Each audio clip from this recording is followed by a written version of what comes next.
In October of 1822, Franz Schubert created one of the most beautiful and beloved pieces of music ever composed, and that was the Unfinished Symphony. The Unfinished Symphony was the culmination, the point to which the earlier symphonies, beginning with Symphony Number 3, had pointed. In Symphony Number 3, the beauty, the divine beauty of young love and of nature were celebrated. In Symphony Number 4, the catastrophic loss of this beloved was celebrated. And in Symphony Number 5, the transcendental destiny of the wanderer and his beloved were celebrated. Symphony Number 6, the sublime joy of this transcendence was celebrated. In Unfinished Symphony Number 7, the courage and the creativity of the wanderer in ascending to this transcendental joy was celebrated. And now here in Symphony Number 8, we have a celebration of all that is the culmination, the goal of all of this life process. So Schubert is taking on the meaning of life and finds in it the ascent towards transfiguration. In this ascent, there is a movement into a relationship with a beloved. This beloved is, of course, at times a particular woman in his life, but it's also a love of all the beauty of nature, the beauty of the stars, the beauty of a sunrise or a sunset, the beauties that are all around us, everywhere, that are constantly coming and going in our lives. In Symphony Number 9, however, there's something new, because the first set of symphonies from 3 to 8 seemed all the time to focus upon the invitation to transfiguration, to joy. In Symphony Number 9 and Symphony Number 10, which was left incomplete, the focus is more complex. It's upon both a descent away from that beloved, because the beloved must be lost. We must die. We must give it all up, in a sense, to re-find it in transfiguration. So in Symphonies Number 9 and Number 10, there is this equal kind of focus upon first a descent into crucifixion, into sorrow, into pain. And this is the condition of an ascent into the most sublime joy, in which all that has been lost is refound, transfigured in a higher world. But now in the 8th Symphony, we are at the conclusion of this journey, and this transfiguration that will be celebrated is not going to be replaced or denied by Symphonies Number 9 and Number 10. It is going to be complemented, and the road to the transfiguration explicated, developed for us. But here in the Eighth Symphony, we have the vision of triumph. So how does he do it? Well, he takes a poem, and the poem is Todesmusik. It was set as a lead by Franz Schubert, and its Deutsch number is 758. The Deutsch number of the Unfinished Symphony is 759. So at one and the same time, he was contemplating both the poem as inspiration for a song, and that same poem as inspiration for the Unfinished Symphony, because this is how he created his works, his instrumental works. He would find the poetry that said what he wants to say, and then he would order that poetry to, in a series of movements, to say exactly what he wanted to say. And here he says it all in two movements in this Unfinished Symphony. So what does Todesmusik say? What is this poem by his friend Franz Schubert? He says, at the sacred hour of death, when I leave this earth, and in pain fight my last battle, Holy Spirits, bless me a final time with your peace, your pure melodies. Ease the pain in my heart, torn by its fatal wound. Free my tortured spirit, sweep it aloft, and upon your wings carry it into eternal light. So Schubert is not denying the pain that must precede the ascent and the transfiguration. And yet his primary focus is upon that ascent. He says, then will the sweet heavenly harmonies envelop me. The chains I have escaped will fall away. I will see all the wonders of my life, which brought me such joy. And so his focus now is upon this beloved. I will see the wonders of my life, the people, the women, all that have brought me such joy. But it's not just the person, it is the nature, the splendor of the beauties of the stars, the beauties of nature in summertime, springtime, fall and winter, all of the intricacies, all of the enchantments of that is there in the world in which we live. These will all be transfigured before him. Every star that sparkled as a friend in the sultry darkness of my winter's journey will be there, and every flower that graced my path. And those fearful minutes will be filled with joy-filled anticipation. He's speaking of his dying.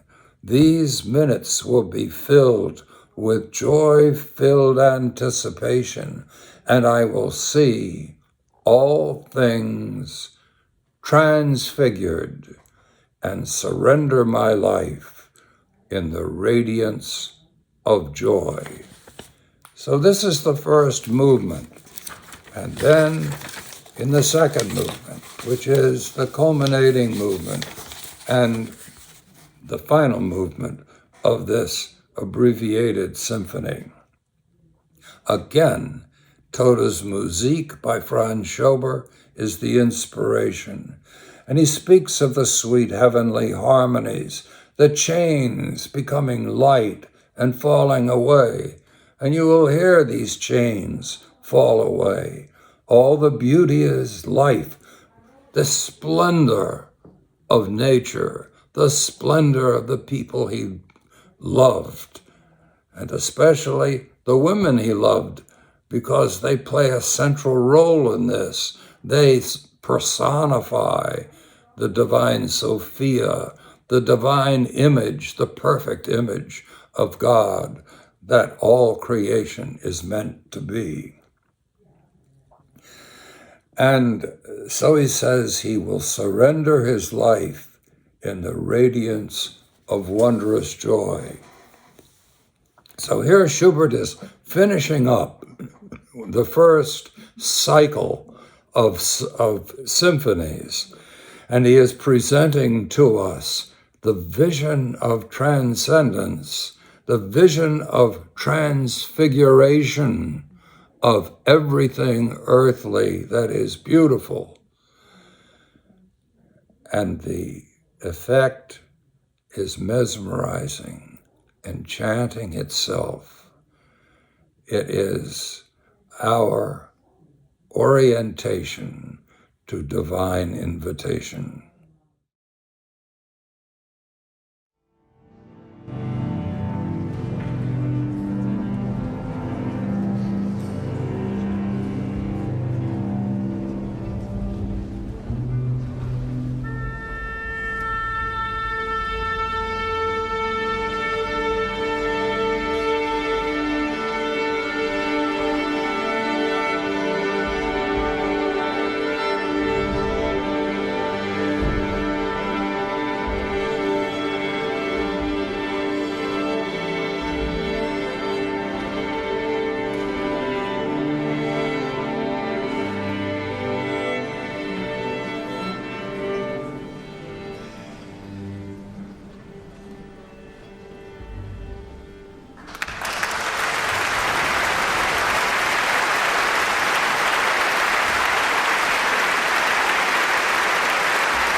you.